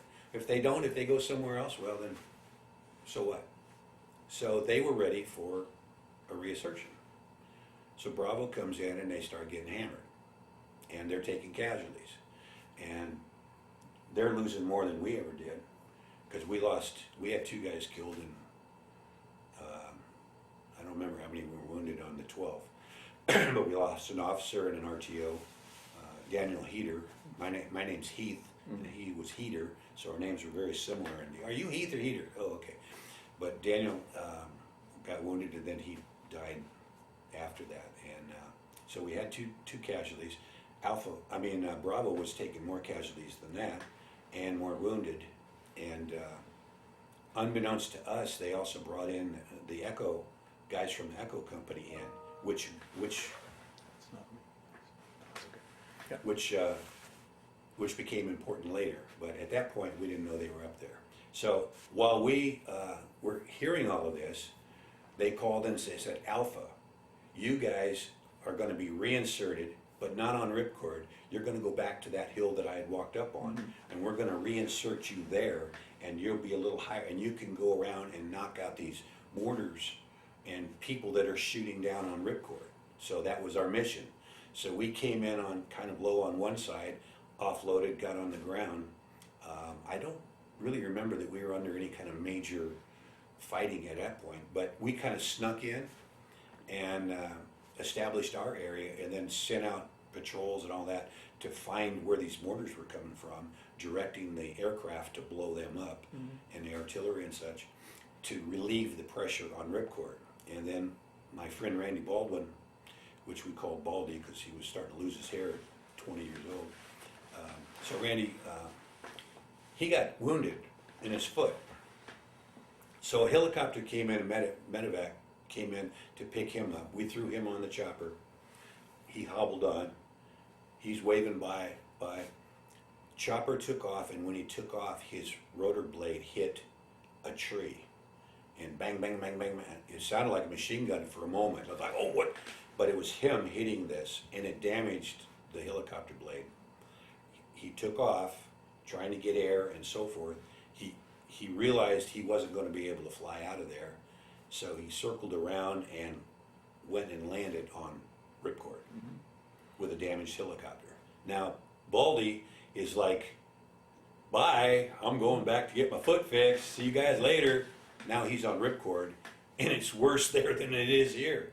So I see him hobbling along, and other people and stuff's going in, and they're trying to obviously hit that with a mortar to cause the helicopter to catch fire, which miraculously they never hit it.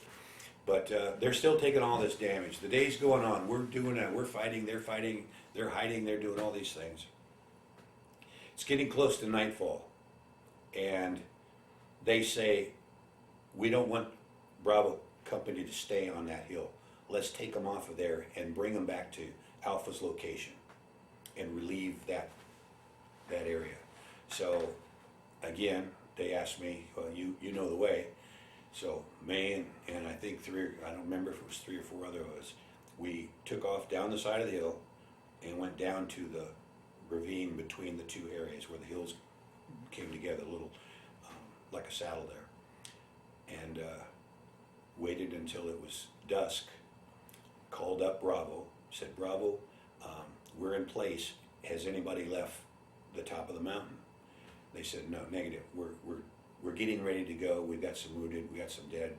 We're getting everything together, but we'll join you. Where exactly are you? We told them. And we said, we've got movement down here. Are you sure you haven't left? We've got movement. We're going to have to fire them up. And they said, no, we haven't left. So in the shadows, I saw some images, but you really couldn't tell much because of the thickness of the jungle and all. And the guy stopped, and he said something to the guy behind him, and I knew it wasn't Vietnamese. I knew it had to be American talking.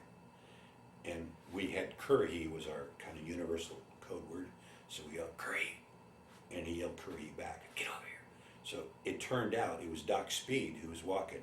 He was the medic for Echo Company. We said, Doc, what are you doing? We didn't even know you were here. And it turned out that Echo had led off the hill. Bravo hadn't left. They were right. But Echo had. And we almost fired up our own guys because none of us knew that Echo was on the hill. So there was that mix-up that almost cost somebody their life. But we hooked up with them, and then we helped carry the wounded and dead and led them back through where we had come down, back up to where we were. And in the meantime, it's raining, it's socked in, it's cloudy, it's nasty weather. We got up there, we set the dead aside, treated the wounded the best we could. Helicopters could not come out. They couldn't get to us. Weather was horrible and all that. So we ended up staying up there for all of that night. And I think the next day we were able to get the wounded out. I'm not sure if it was when it was, but so Bravo ended up sitting off to the side of us, and Alpha was here. And that night, bad guys were coming up on the hill, and clouds broke enough to where we could see. And all the artillery guys and everybody that had been firing for us for days all had it zeroed in, and then they bombed the crap out of it. We just had it like a mad minute. Everybody fire everything you've got at once. You know, don't fire like one round, or just do it. And they did, and they blasted away on that. And we were all like, yeah, you know, we don't know what we're doing down there, but we know we're doing damage to somebody. And I'm sure the enemy was surprised that nobody was up there, except for bombs coming in on them. So then the next day, I can't remember if the next day we got resupplied or got the wounded out, but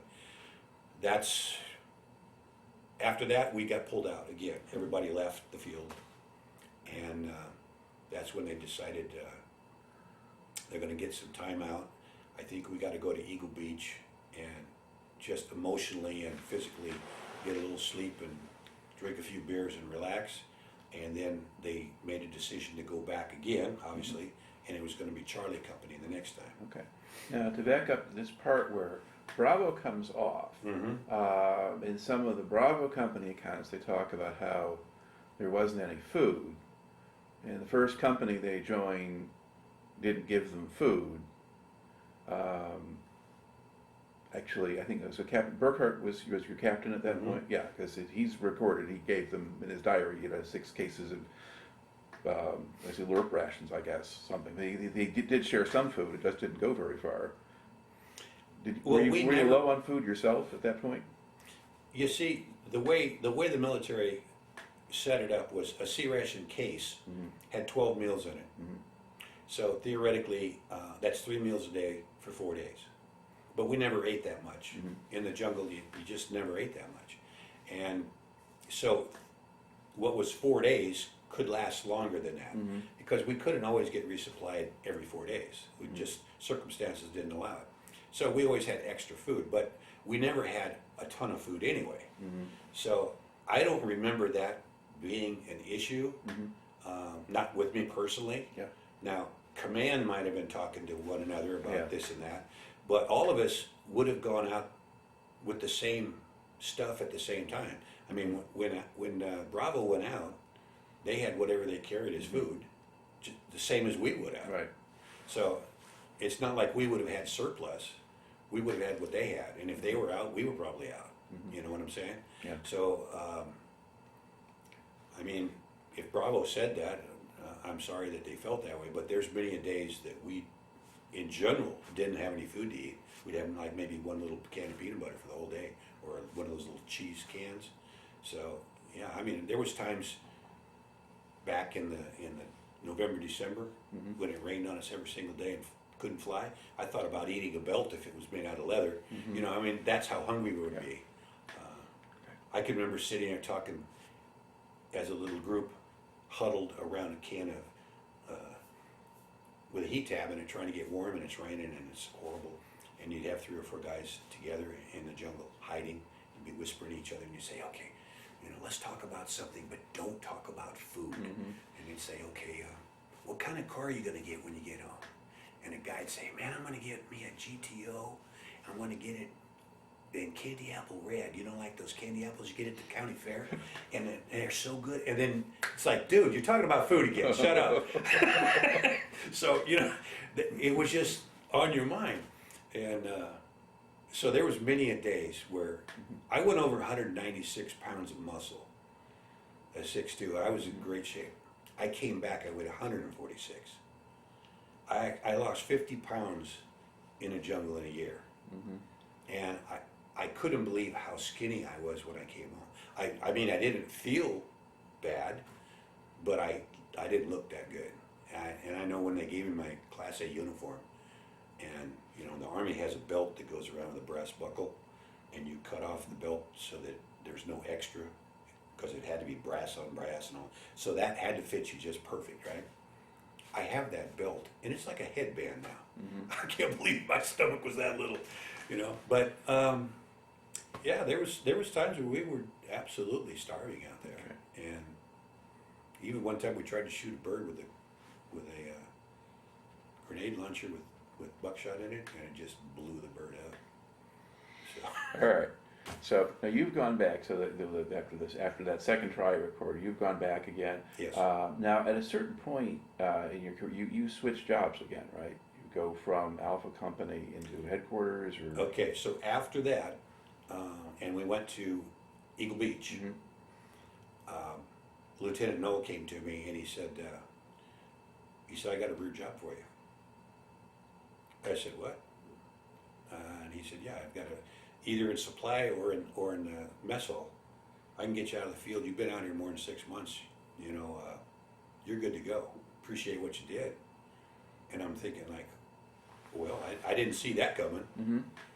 And I said, well, I'll go to supply. So after Eagle Beach, I reported to headquarters company, and Robin Graham, Lieutenant Graham, was there, and they put me. Well, I knew how to use a typewriter for one thing, and they had me type up some orders, and not orders, but inventory data. Mm-hmm. And I noticed it was secret. Had to have a secret clearance to do it. I told them I can't type this. I don't have a secret clearance. They said, don't read it, just type it. It's like, okay. So they gave me this. It was a real wide cage because the forms were real big, like 1117 type paper, not just a regular 8.5 by 11. Big long form that you had to type in this antiquated, stupid typewriter that didn't come back all the time. So when you type, sometimes you'd be typing 2 or 3 letters in the same spot. I had to get an elastic band and tie it and hook it to the wall so it would help pull it. It was a joke. But I did a little bit of that. That was like once a month I had to fill out this, how many rifles do we have? How many boots do we have? Or whatever. Yeah. And that was kind of a joke. So I didn't like office work. I'm not, in the Army, I'm not an office guy. I can do the work, but I don't like doing the work. I like doing other things. So logging helicopters and resupplying and going to the field, that was more what I liked. But if you let people know what you like, you're less likely to get that job. So I didn't really say too much about it. But I stayed there, and then when it got to be in July, I'd gone to R&R to Japan, and I'd come back. Ripcord was happening again. And those of us that were 11 Bravo infantry guys that had gotten rear jobs, and there was quite a few of us, because at that time officers were only going out in the field for 6 months, and then they had a rear duty for 6 months, that type of thing. So they were doing that with a lot of us, because you know the war theoretically was supposedly winding down, and people weren't supposed to be fighting much anymore and all that, which we were, but.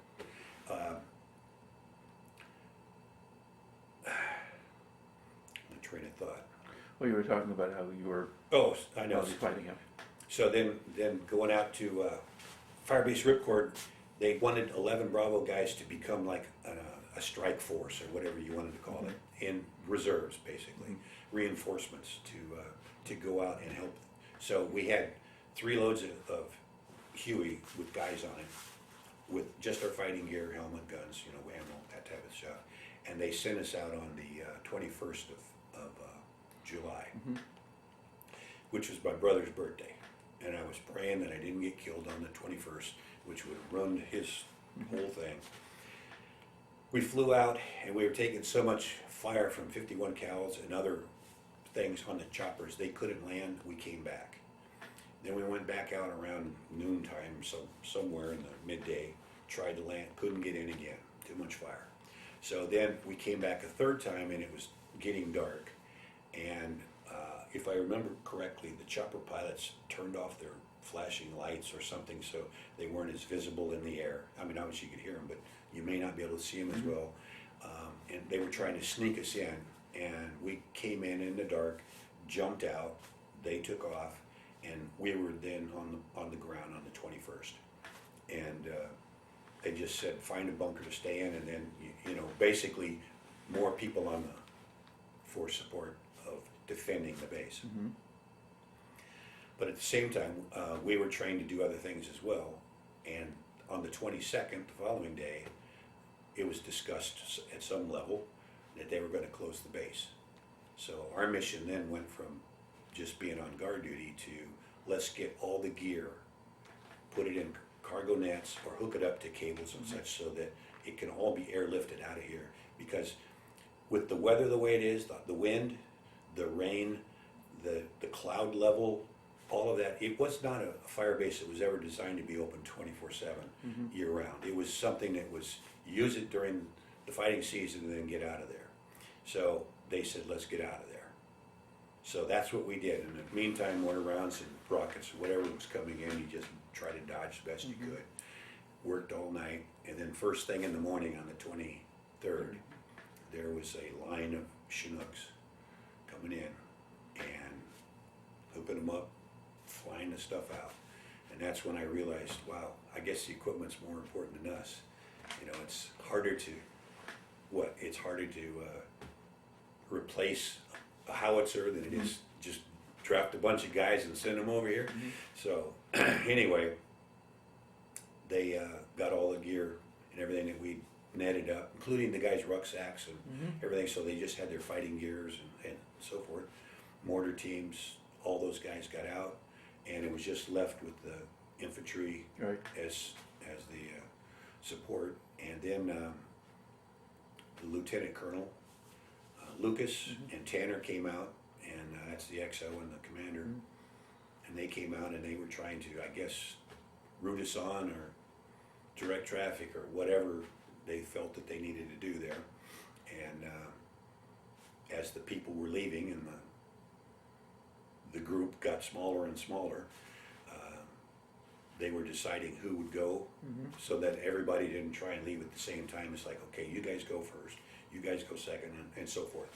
So when it was getting closer to my turn, and I had two guys with me to get on a chopper, all the pads were on fire.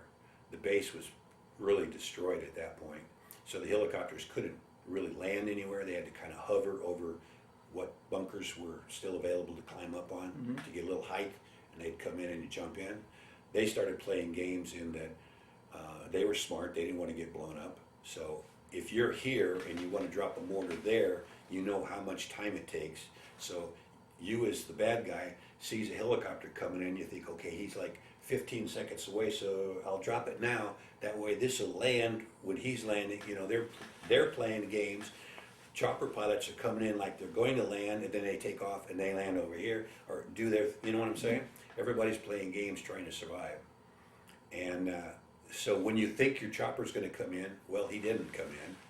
So now you wait, and then, okay, now he's there, but then nobody goes up, and he takes off pissed off because I came in and nobody got on.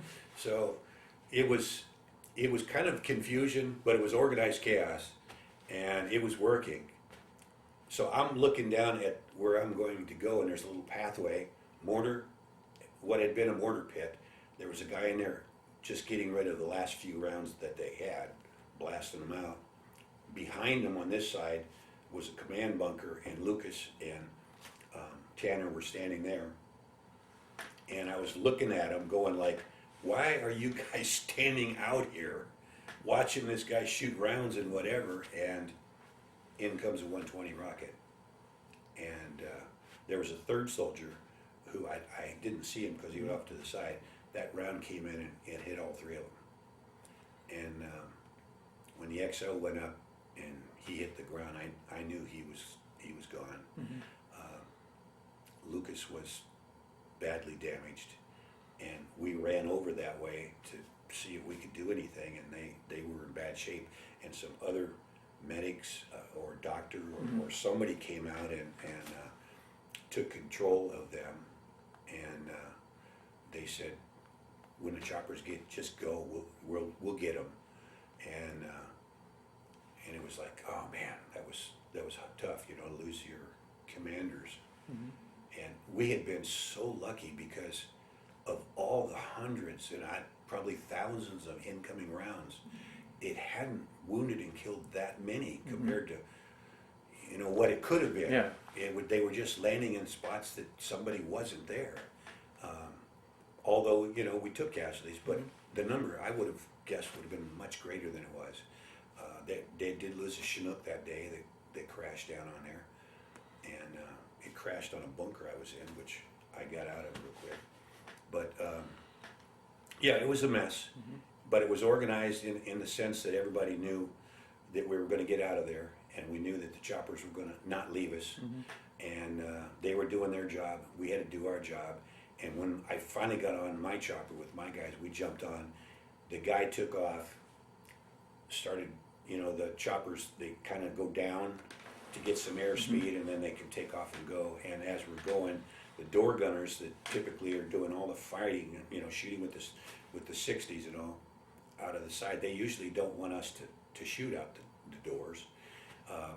They're going like, shoot! So we're shooting out the doors, they're shooting out the doors, and for the first time I see lots of bad guys. And I'm thinking, whoa, there's a lot of bad guys out there. So we're firing, and then within seconds, you know, we're past all them guys and we're getting airspeed. And then the helicopter itself dropped in the air.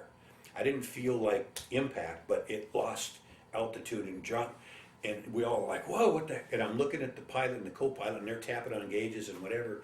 And he kind of shifts, and he heads toward a little mountaintop that, like he could crash land over there. And I'm thinking, oh man, how much ammo do I have left? And you know, I'm checking, we're gonna go down. And oh my God. He gets over that ridge, keeps air, because where we were was up high, and as the ridges got lower going toward the flats and Camp Evans, he was able to keep it airborne, and we flew back to Evans in this beat up thing with holes all through the chopper, and he dropped it on the runway there. We got out, they turned it off, walked away, stuff was leaking out of it, holes all damaged, rotor blades tore up. I don't know how many trips they had made before they got us out, but they had taken a lot of damage, and it kept flying. So now we're back at Evans, people kissing the ground, happy to be alive, going back to their units, stragglers, you know, going here and going there, and trying to get a sense of where we are, who we've lost, we're, you know, all of that, and just greeting each other and seeing about our dead and our wounded, and then finding about, you know, that the lieutenant colonel passed away, and then they decided to put a USO show together for us, and a memorial service, and ceremony for medals for people, and all that came up in the next few days, and which I have photographs of that, and it was just trying to heal from that, and you know, get our minds straight, and get re-outfitted, knew this, knew that, and move forward. At this point, you've still got just a few months left now on your tour. Did you spend the rest of it with the headquarters company, or? So what I did was, went back to the supply area, and after that was all on, I didn't really like being in the rear at all. I started getting, shorter, and I realized that I had like 5 days short of being enough days to get out of the Army. So I told them I wanted to extend, because you can extend for however many days you wanted. So I put in for an extension so I'd have that exact number. And after I got that, I said, well, if I extend it, don't I get a R&R? He said, well, you already had one. I said, yeah, but don't I get another one because I extended? And go, well, technically, okay. So I said, well, put me in. So I got a chance to go to Bangkok, Thailand. In the meantime, because I wasn't happy in the rear area, one of my sergeants, he and I didn't get along real well. He was more what I would consider a lifer guy, and our philosophies were a little different. Growing up in Southern California, and then this lifer dude, we didn't get along that way. And he told me, he said, you know what? You can either get a rucksack and go back to Alpha, or I'm going to put you on a fire base. And I said, well, put me on a fire base, I don't care. So they sent me out on a fire base, and I loved it. I got away from all the brass people in the back there. I was still in the field. I was still logging out to my company and other companies, and I was gathering up things. I'd get a Playboy, I'd get some Cokes or whatever, and drop it off to my buddies that were still out in the field. I liked it. I liked staying out there. So I stayed out there until I went on my R&R, came back, went back out, and then finally got my last helicopter ride. I jumped on board to go to the rear. I told the pilot, I said, I'm going home, man. I'm going back to the world. And I said, get a little altitude when you go out of here. I said, we took some fire the other day when we were resupplying in that direction. Get some altitude. Okay. And he took me up high and we flew back, make it safe. And I got back to the rear area, did all my paperwork, got all my stuff together, and they everywhere you went in Vietnam, you had to get a ride because there was, you didn't have your own taxi or something. So I went over to the Chinook area where they had, what did they call it? Well, it was a helicopter that was set up that could drop flares all night. They had a thing where they go up real high and drop flares over a battlefield. Other than just the little flares, they had the big ones. But they would stay there on the base. If they got a call during the night, they'd go out. But first light, they'd fly back to Da Nang. I was heading to Da Nang, right? So I went over and I said, hey, can I get a ride with you guys? I said, yeah, if you're here at first light, you can jump on board, we'll take you down. Good. So at first light, I go over, got on the chopper, and there's just the crew, and me. And he's flying down in Da Nang, so I'm up there talking to him. And I say, hey, I got to go to this place, they told me here and there. Oh, yeah, you got to go here, then go down that way. And finally, the guy says, I'll just take you. And I said, oh, go. So he flies me in a Chinook into Da Nang, and he lands in a parking lot. Okay? And there's all these guys going to work with briefcases and, all this stuff. And I pile out the back. The tailgate goes down, I walk out like I'm somebody, right? And they're all going, what the hell? Thanks, fellas. They were really cool. And I went over to my building and told them. And they said, well, you got a 5-day drop. I said, yeah, but I can't take the drop because I'm extending. They said, well, come back in 5 days. And I said, well, what do I do in 5 days? Whatever you want to do. So I was like, okay. So I went and I just messed around, hang out for, 5 days. And finally got to be my turn to get on a plane, go down to wherever I went to. I don't even remember how I got out of there, but eventually I got on a Freedom Bird, and they flew me back to Fort Washington. Fort Lewis. Fort Lewis, there you go, Fort Lewis, Washington, flew back there. And everybody that was derosing went over that way, did their paperwork so they could go on to their next duty station. And those of us that were ending our tentative service, ETS, then we went over there. They gave us a meal, they gave us a re-up talk, all this stuff. Had to go through all the medical. I had to spend the night there. Next day, the last thing they did to me before I got out of the Army, I got all my paperwork, got all my shots, everything's done. I get up to this line where they're signing off your paperwork, and this guy that's been nowhere tells me, I got my CIB, my Combat Infantry badge, got all my stuff on now, and he tells me, you need to go get a haircut. I said, I haven't been cutting my hair because as soon as I get past this table and get on that bird, I'm a civilian. He says, but you're not a civilian now, get a haircut. And it pissed me off, but I went over, got just a little trim, and came back, and he wasn't there. And I came back, I said, well, I got my haircut, am I okay? He said, what'd you get a haircut for? And I said, that dude told me I had to get it. He said, just go, just go. So that, just one guy right at the end wanted to give me a little extra, So they said, technically you're still in the military for, 2 days or so many hours. Don't get in a fight, don't go beat up an MP or something, and just be prepared wherever you land that you might not get the greeting that you're expecting. So, okay. So then I got on a plane and I had to go back to LA. So they flew me from Fort Lewis, Washington down to LA. And when I got in LA, I didn't actually, I don't know if they were combating that and letting the GIs go in a secret way out or something, but I didn't have any protesters. I didn't have any of the things that I heard about. Yeah. Nobody spit on me. I think that's almost like a urban legend. Well, it might have happened. It did happen periodically, but like the organized student protesters didn't usually do it. Yeah. And so forth, but it varied widely. Yeah, I mean, everybody said it. It's kind of like a cliche, but But I didn't experience that. But what I did experience was people avoided me. That's really what it was. And I remember walking down, carrying my duffel bag and my other travel bag, and I'm in my Class A, and I got all my ribbons and all my stuff, and I'm feeling pretty good. And a lady was walking with her kids, and she moved over and walked over here, and it was like, really? Didn't say anything. Wasn't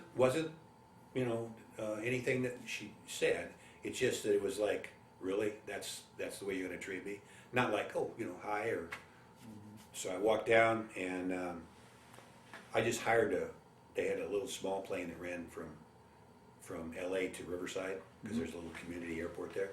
I just got on a plane, I don't know, held like a dozen people on it, and I got on it with one other person, and one guy sat in the back, and I sat in the front, and they flew me over, and I got out, and there was nobody at the airport, and my parents were waiting, and they were glad to see me, and I could tell on their face, they were looking at me, and I was realizing, yeah, I know I'm skinny. And they said, you want to go somewhere to eat something? And I said, yeah, I want to go to McDonald's. Because when I was in college, I worked at McDonald's as a part-time little gig. And I said, yeah. I went over there, ordered something to eat. I couldn't even eat it all. My stomach had shrunk so much, I couldn't even finish a hamburger and a fry. But it tasted great, so then I was back home, and I was out of the service. All right. Now, I'm running low on tape and time. A couple more things I want to throw in here, though, for the last bit.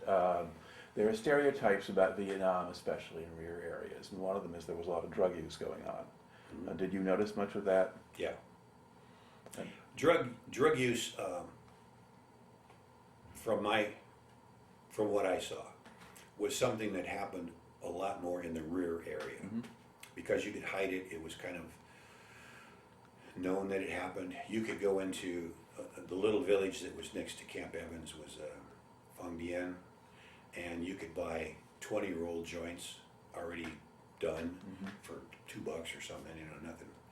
And smoking a little weed was something that was done quite a bit. I didn't see it to an extreme because it was just weed, but I know that there was people that had other things. There was harder drugs available, but only one person in supply that I ever knew that did anything that was more than just smoke some weed. And in the field, we just didn't do it. Yeah. It was something that you couldn't be distracted from what your job was. It was self-preservation. Why would I go out drunk or high in a combat zone? It just didn't make any sense. So people would, not everybody, but some people would come back, and you'd buy beer and drink beer, and then some guys would get some smoke and do that. But it was the best way to get rid of the C rations you didn't like, because everybody got munchies if they smoked, and then they ate all the crappy food that they'd been saving. But yeah, I saw drug use, but in line units where I was in the jungle, I just don't think it happened. On a fire base, like in some of the movies that you've seen, I know guys smoked occasionally on those, but they felt relatively safe. Yeah. Now, guys in the rear area, if they heard a loud bang, they were scared.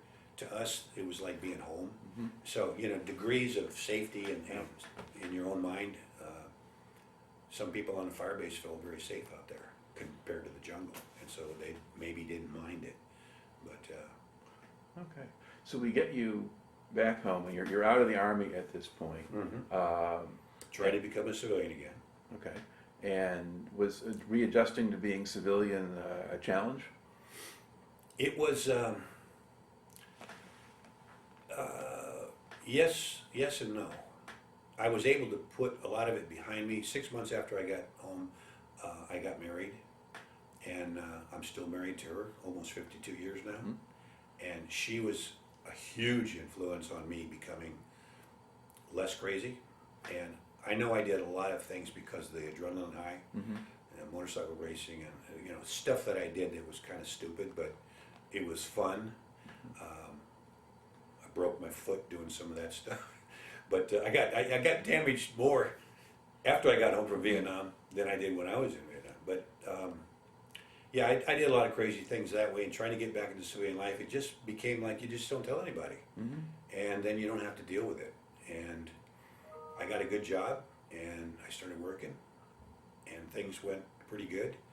And then, like 10 years later, was when I really had kind of missed some of that. I missed the camaraderie and the fellowship that you had with your fellow guys and all of that. Because like I said, I grew up in Boy Scouts, which was kind of like a little bit of baby Army, Yeah. and then the Army, and then I decided to join the National Guard. And I went into a tank unit in California. They had a cav unit there that I went out and I kind of audited them to see what they were like on a drill. They sucked, and I said, I'm not being part of that, so no offense to those guys that were there. But they didn't do things like we did, and so all they had that I was even interested in was armor. So I went into tanks in 48s and 60s, and they were too little for me. I didn't like being inside. I was too big for the size of the tank. So I got out of that, and they had a scout program there that you could go out before the tanks to scout areas and stuff. That had interest in it, or in for me. I did that, but then I got back into my printing field, which is what I had excelled in, and I bought a commercial printing company in Arizona. I'd saved some money, and I did that, and I had to go to the Guard in Arizona, transfer. They didn't have infantry, they didn't have armor, but they had artillery, self-propelled. So I said, well, maybe I'll do that. So I joined that group, and I spent 8 years with the National Guard, first the 180th Field Artillery, and went to Korea with them for Team Spirit. Went around with the South Koreans, and did war games with them. And we were there just before the '88 Olympics, and then finally got out in 1990, and that was the end of that. And that is also about the end of the tape. So thank you very much for taking the time to share the story today. All right, thank you.